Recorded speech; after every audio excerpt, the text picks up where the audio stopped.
Welcome back to the Hutchinson Sports Arena. We just completed game number 5 where the Barton Cougars defeated the Brunswick Dolphins 92-62. With me as always is Brandon Goble, but we are honored to be joined by Coach Jeremy Combs. Coach, congratulations on the big win today. Welcome to the Sweet 16. Thank you. It was a good win. It's good to get in here and play against these guys. And, just a different style than what we've seen all year long with the guards that they had. They could score the basketball. And, the big kid inside was tough. So just glad to get in here and get a win. Yeah, coming into the game, what did you think were kind of the keys for you guys against Brunswick?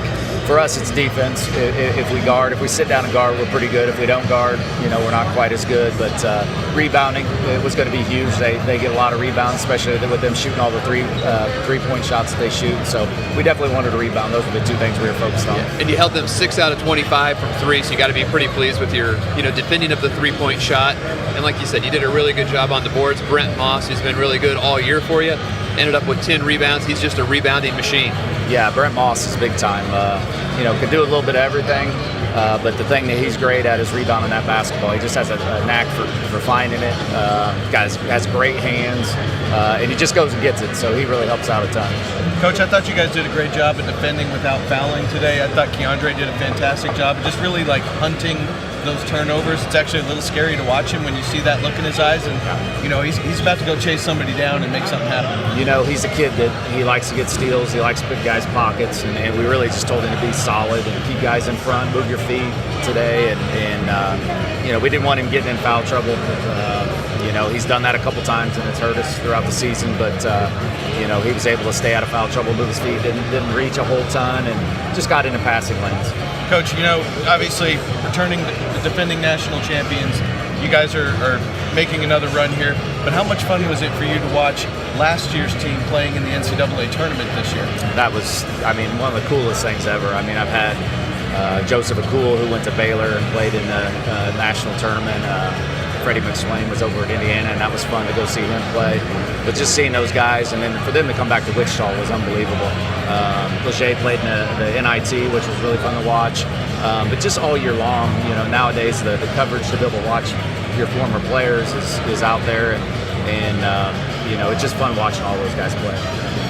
Coach, welcome to the Sweet 16. We wish you the best of luck. We know you got a big game coming up here in 2 days against Daytona. Yes, Daytona. Really good team and has done some really good stuff, and we're going to have to be on our A game if we want to keep going.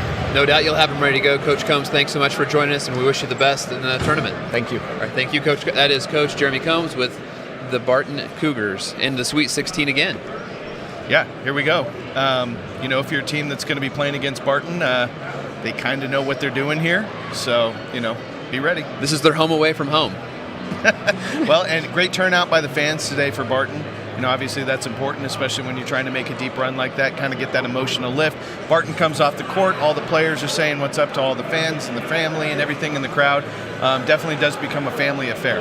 Yeah, their radio guy, Cole Reef, told me before the game that Barton has actually won 13 consecutive games on this sports arena court. So today, number 14, they got something going here. Obviously, we both really like Daytona. We've been a fan of Daytona all year long, but Barton-Daytona is going to be an incredible matchup for that 8-9 game.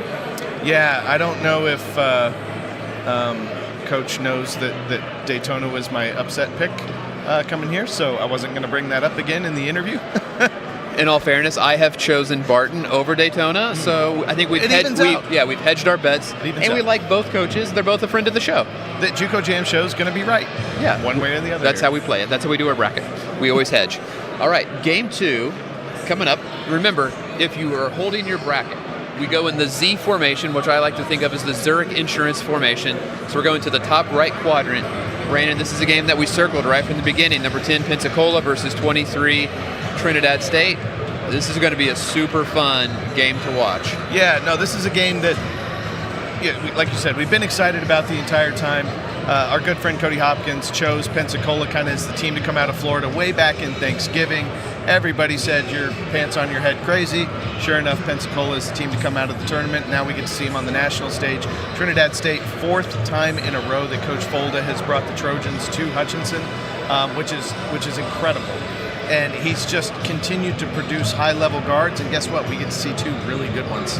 Yeah, we're going to see 2 good ones today. Really excited for this matchup. I think one of the keys for Trinidad State here is if they can get off to a good start, right? Some of these more underdog, higher seeded teams have really struggled in the first half. They've had to go into halftime and regroup. Can the Trojans get off to a strong first start?